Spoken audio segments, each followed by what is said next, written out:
Happen to you today, so expect miracles. Thank you for joining me today. Faith in the Morning exists to help you start your day with faith and encouragement, and that's exactly what's going to happen today. So if you haven't already, subscribe to us on Apple Podcasts or Spotify or YouTube channels. If you're watching the live stream right now, go ahead and share so other people can be encouraged. Faith in the Morning exists to help you start your day with faith and encouragement. What we're doing this week are talking about passing the test of life.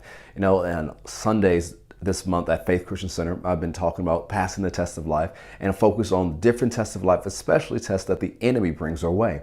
But this week on Faith in the Morning, I'm talking about the tests that God brings our way.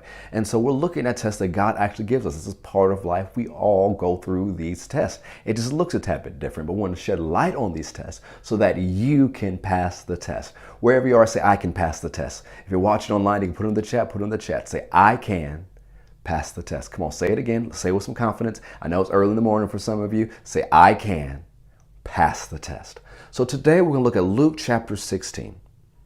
Luke chapter 16, and we'll start with verse 10. We'll see how far we can get. Luke chapter 16, verse 10.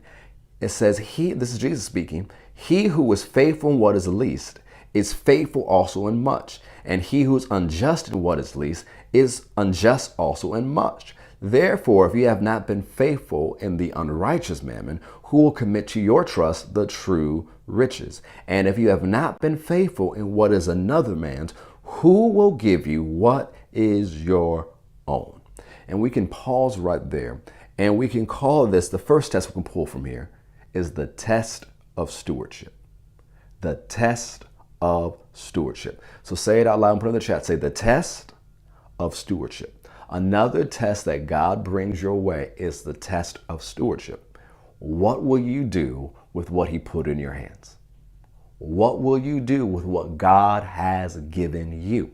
Remember, there's another famous parable, the parable of the talents. Now, there's talents, we like to say, have you used your abilities and your giftings the way God wants you to? And that's well and good, but that's not what a talent is. A talent is actually a large amount of money. Some scholars said it was hundreds of thousands, up to 1.2 million, somewhere around there. It's a large amount of money entrusted to an individual. And remember, in that parable, one guy received 5, one received 3, one received 1. What happened? The one who had 5 went and made 5 more. The one who made 2, went and made 2 more.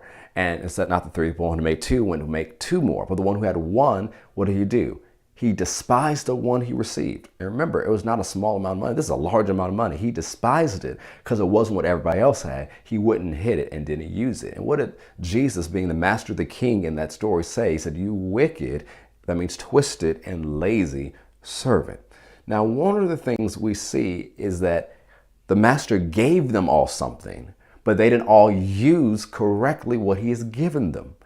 Sometimes people aren't good stewards because they devalue what God has put in their hands. They think, well, because I don't have as much as that preacher or that millionaire or that doctor or that lawyer or that successful person or that teacher or this person in my neighborhood, this person in my community, this person on Instagram, this influencer, because I don't have what they have, what I have really doesn't matter. So I'm going to sit on everything that God's put in my hands, whether it's resources, talents, ability, time, opportunities, and you don't use it. You squander it. And then you say, well, I'm waiting for my big break. I'm waiting for a big opportunity. I'm waiting for a big raise. Guess what?